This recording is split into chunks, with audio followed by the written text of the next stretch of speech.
Hello, friends. I talk a lot about music from the 80s and the late 70s. I admit it. Yes, I admit it. But there's the thing that I talk about sometimes called punk rock. Maybe you've heard of it. It was a phenomenon that lasted about 10 or 15 minutes in the late 70s.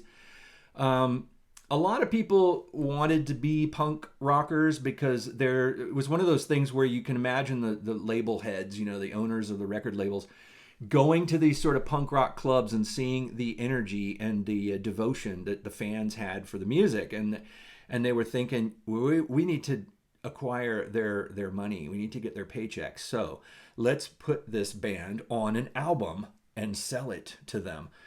And they did that for so many bands. Suddenly a lot of punk rock bands were getting signed to record deals. And so therefore, when that started happening, there was a lot of kids, that were like, hey, I want a piece of that. I'm going to get a guitar and I'm going to get a bass and I'm going to get some drums and we'll start a punk band and we'll get signed too. And that doesn't always happen, and then there's other bands that sort of do it because it's popular, and they kind of come out of other kinds of music, like maybe glam music. Maybe some glam bands that weren't making it suddenly were like, you know what, let's put on these clothes, these kind of clothes, and adopt this sort of punk rock. Let's watch that Johnny Rotten guy and see what he does on stage and how he addresses the audience and how he does his hair and whatever, and we'll do that and we'll get signed. You could tell that was happening with some of the bands there for a little while, but then some of the bands went into what they call post-punk and did their own thing. They sort of took that energy that was coming off the stage during those early punk rock days, that one summer, and they took that energy, and instead of copying it, they evolved it. They sort of built on that. And I'm talking about bands like Susie and the Banshees and a bunch of other bands. But there was some bands that sort of took that vibe, that look of punk rock, and the feeling of the energy of punk rock, that sort of do-it-yourself energy of these pawn shop guitars and the kind of torn up clothes and the sort of arrogant attitude of punk rock. And they did it, and they did it right. They did it good. And but what they did was they took something that was inspired by punk and turned it into something that was called punk at the time, but it was good sort of pop music, good like rock pop music. One of those bands contains a superstar now, or at some points was a superstar, is still considered one of the elder statesmen of punk rock. We all know him as Billy Idol. And earlier, before he was a solo act, before he was doing White Wedding and those kind of things, he was in a band called Generation X, which put out a couple of really fun albums that were punk rock. I mean, look at them; they're punk rock, but they were kind of marketed as punk rock. I don't know. I mean, it would be interesting to talk to Billy Idol about this now and see what his stance was concerning punk rock and being labeled punk rock. Some people didn't want to be labeled punk rock. Some people wanted to be, we're just a rock band. We're rock and roll.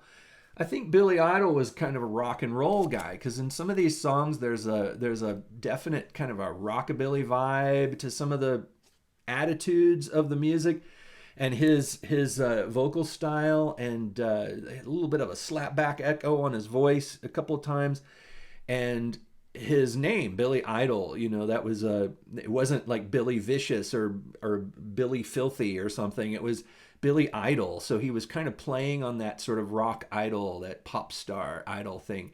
And I think he had a brilliant approach to the whole punk rock idea, where he was turning it around on itself and making it into this pop star, pop idol thing. And he did that a bit more in his solo career. But I think he was being the punk rock pop star, the cool kid punk rocker, if that makes any sense. And I'm not speaking for him, but that was my impression of Generation X. a band that I like so much. I got two of them, but they're slightly different. Looks like the colors are sort of different.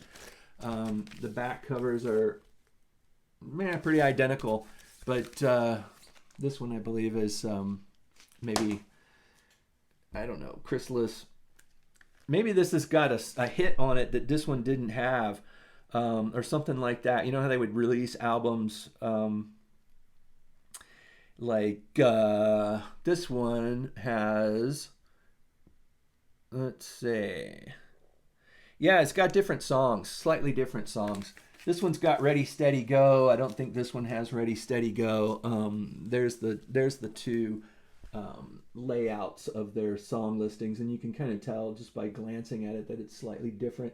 But anyway, two different releases of that Generation X album, which I think is a great album. It sounds kind of like obviously inspired by the Sex Pistols more than any other type of band that I can think of. They're not like hardcore punk.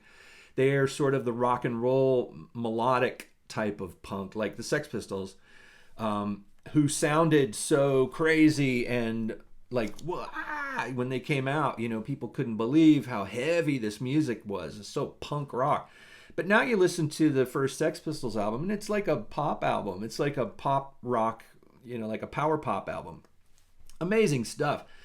It's the guitar tone on the first Sex Pistols album is incredible. Steve Jones, really good guitar player. And really good guitar playing on these albums too, but kind of inspired by that energy and that sound, that punk rock sound. And I think Billy Idol did a really clever thing by taking it and turning it into something that he's kind of designed himself. He made the punk rock model. He turned the punk rock idea into something that was a little bit more, I don't know, it wasn't angry and threatening and nasty. It was almost like, you know, the name Billy Idol. It was almost like he had elevated it up to the level of superstar pop rocker who is a punk rocker too. Anyway, that's my look into the first Generation X album. Their second one was called Valley of the Dolls, I believe, and that had some great songs on it too, some really cool guitar tones.